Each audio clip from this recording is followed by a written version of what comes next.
ବାହାଘର ପରିବର୍ତ୍ତନ ଗୁଡ଼ିକ ଯେବେ ମୁଁ ଆପଣମାନଙ୍କ ସହିତ ବାଣ୍ଟିବାରେ ଲାଗିଲି, ମୋତେ କିଛି ଲୋକ କହିଲେ କି ତୁ କ'ଣ ଏକା ବାହା ହେଇଛୁ?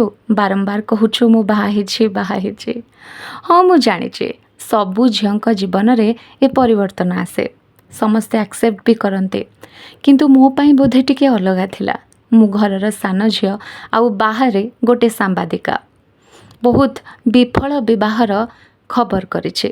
ବିବାହ ପରେ ପରେ ଝିଅମାନଙ୍କ ସହିତ ହେଉଥିବା ଦୁର୍ଘଟଣା ମୋ ଭିତରେ ଥିବା ଝିଅକୁ ଡରେଇ ଦେଇଥିଲା।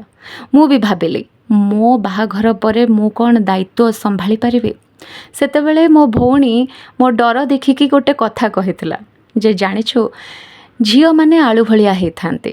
ଯେଉଁ ତରକାରୀରେ ମିଶାଅ ଯେମିତି ଆଳୁ ମିଶିଯାଏ ଆଉ ସେ ତରକାରୀ ସ୍ୱାଦିଷ୍ଟ ହେଇଯାଏ, ସେଇଭଳିଆ ଯେଉଁ ଘରକୁ ଗୋଟେ ଝିଅକୁ ପଠାଅ, ସେ ଝିଅ ସେ ଘର ସହିତ ଆରାମସେ ମିଶିଯାଏ ଆଉ ସେ ଘରକୁ ଆପଣାର କରିଦିଏ।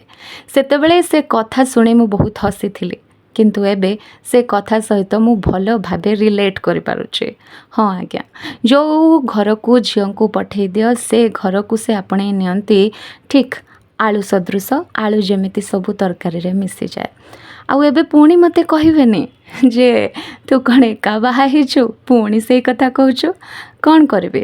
ମୁଁ ଭାବେ ଯେ ମୋ ମନର କଥା ମୁଁ ଟିକେ ସେୟାର କଲେ ବୋଧହୁଏ ଏମିତି କିଛି ମନରେ ଭାବନା ଧରିକି ବଞ୍ଚୁଥିବା ଝିଅମାନେ ମୋ କଥା ସହିତ ବୋଧେ ରିଲେଟ୍ କରିପାରିବେ। ବାକି ଆପଣମାନେ ଆଶୀର୍ବାଦ ଦିଅନ୍ତୁ। ସମସ୍ତେ ଆପଣମାନେ ମଧ୍ୟ ଖୁସିରେ ରୁହନ୍ତୁ।